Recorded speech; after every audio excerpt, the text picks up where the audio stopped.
Good afternoon, and welcome to another episode of MAIN-iac Science Labs. I'm Mr. Andy, and today we are in my outdoors laboratory because we're gonna make a little bit of a mess with our experiment today.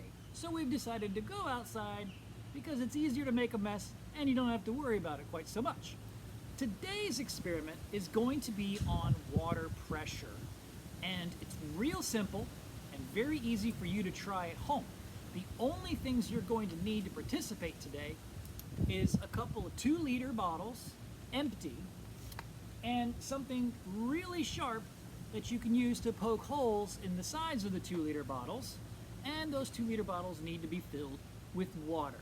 Now, you probably already have an idea. A bottle full of water, poking a hole into it, what's going to happen? The water's going to come out. That's what we want to happen.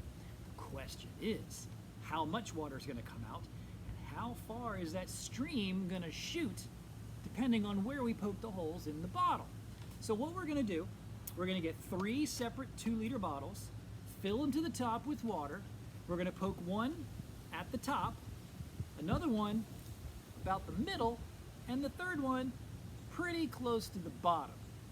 So for our experiment, what we want to figure out is which hole, the top, the middle, or the bottom, is going to shoot the farthest water stream out of the bottle. Think about it. If you were doing this experiment yourself, which one do you think would shoot the longest stream? Now, your first clue is the fact that this experiment is on water pressure. So consider that when formalizing your hypothesis, okay? So let's go ahead and get down to it. And we're going to start with 3 different bottles. I've already got them. I already have them full of water, and I already have my puncturing device. So here is bottle number 1. Now, just so you have no surprises, it's good to keep the cap on the bottle while doing the experiment, because then you're less likely to make a huge mess until you're ready for it. So here we go. Bottle number 1, we're going to poke a hole towards the top, poke it all the way in. There's no water stream. I wonder why. Let's try loosening the cap and see what happens. And there it goes. Can you see that? It's dribbling to about right here. So, what can we use to mark that off with? I just happen to have some tape. So we're going to mark off bottle number 1, hole at the top, made it to this distance. There we go. So there's my piece of tape marking off where bottle number 1 made it to. So let's get that out of the way, go water some plants with it. And let's try bottle number 2. Now, what do you think? We're going to put the hole in the middle. Is it going to go the same distance? Is it going to go farther? And why? Let's try and see what happens. Hole poked in the middle. Loosen the top. Here comes the water stream.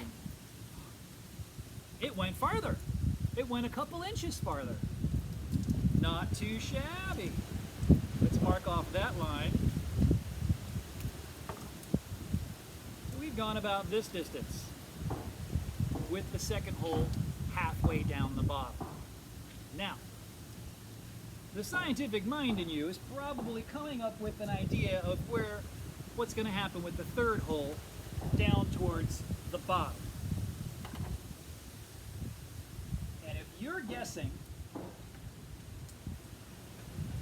that it's going to shoot even farther, well, then you'd make a good scientist someday, because the top, at the top went about here. The middle one went about here. It's easy to presume the bottom one is going to go even farther. But the question is, why? What's happening here? Each bottle has the same amount of water in it. It's a 2-liter bottle filled almost to the top. They're all the same amount of water. The only difference is the placement of the holes. So why would that change the length of the stream of the water coming out of the bottle?